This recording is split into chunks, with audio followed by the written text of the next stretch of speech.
Welcome to Vani வீட்டு சமையல். இன்றைக்கி பார்க்க போகிற ரெசிபி வந்து சக்கரவள்ளி கிழங்க வச்சு அடை பண்ண போகிறேன். எப்படின்றத பார்க்கலாங்க. இந்த மாதிரி தோல் எல்லாம் எடுத்துட்டு நல்லா சிவிடுங்க. பீலரில் சிவிட்டு இது நல்லா ஒரு 2 வாட்டிக்கு வாஷ் பண்ணி எடுத்துக்கலாம். இது மேலேயும் மண் இல்லாமல் நல்லா க்ளீன் பண்ணிட்டதுக்கு அப்புறமா தோல் எல்லாம் ரிமூவ் பண்ணிவிடுங்க. இப்போ பாருங்கள் ஃப்ரெண்ட்ஸ், சக்கரவள்ளி கிழங்க வந்து நல்லா திருவி வச்சுட்டேன். இப்போ வந்து இதில் கொஞ்சம் பச்சரிசி மாவு சேர்த்துக்கிறேன். ரொம்ப வேண்டாம், ஒரு பாதி கப்பு சேர்த்துக்கோங்க பச்சரிசி மாவு. 1/4 கப்பு வந்து கடலை மாவு சேர்த்துக்கிறேன். இதுக்கு வந்து தேவையான அளவு உப்பு, கொஞ்சம் பச்சை மிளகாய், கொஞ்சம் சில்லி ஃப்ளெக்ஸு, மஞ்சத்தூள், பெருங்காயத்தூள், உப்பு, கொத்தமல்லி, கருவேப்பிலை, வெங்காயம், இது எல்லாத்தையுமே ஒன்றா சேர்த்துக்கலாங்க. இது எல்லாத்தையும் ஒன்றா சேர்த்துட்டு நல்லா பிசைஞ்சிக்கோங்க. கொஞ்சமாக தண்ணி சேர்த்து பிசைஞ்சிக்கோங்க. அடை தட்டுற அளவுக்கு இருக்கணும், அந்த அளவுக்கு இருந்தால் போதும். அப்படி எடுத்து ஊற்றுற மாதிரி இருக்கணும், தட்ட வேண்டாம். நம்ம கரண்டிலே எடுத்து ஊற்றலாம். அந்த அளவுக்கு தண்ணி ஊற்றி நல்லா பிசைஞ்சிக்கலாம். நல்லா பிசைஞ்சிட்டு உங்களுக்கு காமிக்கிறேன். இதில் வேறு எதுவும் சேர்க்க வேண்டாங்க, நல்லா இருக்குங்க அடை. இப்போ பாருங்கள், மாவு வந்து இந்த அளவுக்கு இருந்தால் போதும். நம்ம உடமாவை விட கொஞ்சம் தளர்த்தியாக, ஓகேங்களா, இந்த அளவுக்கு இருந்தால் போதும். இப்போ வந்து நான் வந்து இந்த மாதிரி ஊத்தப்ப தவா எடுத்திருக்கேன். இது கொஞ்சம் எண்ணெய் சேர்த்துருக்கேங்க. நீங்கள் சாதாரண பணியார கல்லையோ தோசை கல்லையோ இதுலையாவது போடலாம். ஆனால் இந்த மாதிரி ஊற்றணும், கொஞ்சம் கனமாக ஊற்றினா நல்லாயிருக்கும். அடை மாதிரி ரொம்ப தட்டையாக இல்லாமல் இந்த மாதிரி ஊற்றிக்கோங்க.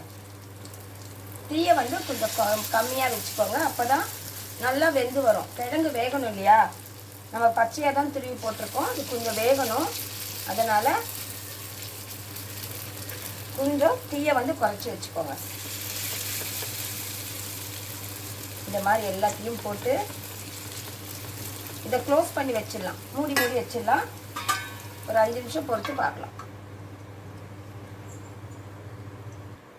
இப்போ பாருங்கள், ஒரு 2 நிமிஷம் மூடி வச்சுட்டேன். இப்போ மூடி திறந்து பார்க்கலாம். பாருங்கள் எப்படி நல்லா வெந்துட்டு வருது பாருங்கள். நல்லா ரோஸ்ட்டாக வரும். இது இப்படியே நம்ம திருப்பி போட்டுக்கலாம். கொஞ்சம் ஒரு வாட்டி அப்படி ப்ரெஸ் பண்ணி விட்டுருங்க. நம்ம சாதாரண இதில் கூட நம்ம வானலியில் கூட ஊற்றலாங்க, கனமாக நல்லாயிருக்கும். நான் இந்த மாதிரி இருக்குன்றதுனால நான் இதில் எடுத்து ஊற்றிக்கிறேன், வேறு ஒன்றும் இல்லை. இந்த மாதிரி நல்லா தட்டி, இது வந்து நம்ம சக்கரவள்ளி கிழங்கு தான் வச்சு செய்யணும் இல்லைங்க, ஆழ்வள்ளி கிழங்கு வச்சு செய்யலாம், உருளைக்கிழங்கு வச்சு செய்யலாம். ரொம்ப நல்லாயிருக்கும். எனக்கு இது வந்து உருளைக்கிழங்கு ரொம்ப சூப்பராக இருக்குங்க. இந்த சக்கரவள்ளி கிழங்கு வந்து பசங்க சாப்பிடவே மாட்டேன்றாங்க. இந்த மாதிரி ஏதாவது ஒரு பிரேக்ஃபாஸ்ட் மாதிரியோ இல்லை ஸ்நாக்ஸ் மாதிரி செஞ்சு கொடுத்தா சாப்பிடுவாங்கன்னு சொல்லி தான் இந்த மாதிரி ட்ரை பண்ணுறேன். இந்த மாதிரி செஞ்சு சாப்பிட்டு பாருங்கள். சட்னி வச்சு தொட்டு சாப்பிட்லாம், அப்படி இல்லைன்னா ஊறுகாய் ஏதாவது வச்சு சாப்பிட்டுக்கலாம். ரொம்ப நல்லா இருக்குங்க. ஏதாவது ஒரு துவையலாவது வச்சு சாப்பிட்லாம், சூப்பராக இருக்கும். இதே மாதிரி அந்த பக்கமும் நல்லா ரோஸ்ட் ஆன பிறகு திருப்பி எடுத்துக்கலாம். எண்ணெய் நல்லா நிறையா தான் இருக்குது, எனக்கு தேவையில்லை எண்ணெய். இப்படியே நல்லா சுட்டு எடுத்துடலாம். அவ்வளோதாங்க, நல்லா ரோஸ்ட் ஆகிடுச்சு பாருங்கள். இந்த பக்கமும் நல்லா ரோஸ்ட் ஆகிடுச்சு. இந்த மாதிரி சிகப்பாயிடுச்சா, இப்போ நம்ம அதை எடுத்துக்கலாம். ஓகேங்களா, எடுத்துகிட்டு இதே மாதிரி இன்னொரு வாட்டி ஊற்றிக்கலாம். ரொம்ப அருமையாக இருக்குங்க அடை. மொறுன்னு இருக்கும், சூப்பராக இருக்கும், டேஸ்ட்டாக இருக்கும். ட்ரை பண்ணி பாருங்கள். இதை நான் தனியாக எடுத்துகிட்டு காமிக்கிறேன். இப்போ பாருங்கள், சூப்பரான சக்கரவள்ளி கிழங்கு அடை ரெடி ஆகிடுச்சு. ரொம்ப நல்லாயிருக்கும். இன்னும் கூட உங்களுக்கு மொறு வேணும்னா இன்னும் நல்லா சுட்டு எடுத்துக்கலாம். ரொம்ப நல்லா வந்திருக்கு பாருங்கள், சூப்பராக இருக்குது. டேஸ்ட்டும் நல்லா அட்டகாசமாக இருக்குது. இந்த மாதிரி நீங்களும் செஞ்சு பாருங்கள். சட்னி வச்சுட்டு சாப்பிடுங்க, சூப்பராக இருக்கும். உங்களுக்கு பிடிச்சிருந்தால் லைக் பண்ணுங்கள், ஷேர் பண்ணுங்கள், கமெண்ட் பண்ணுங்கள். மறக்காமல் என் சேனலை சப்ஸ்கிரைப் பண்ணுங்கள். அடுத்த வீடியோ சந்திக்கலாம். பாய்.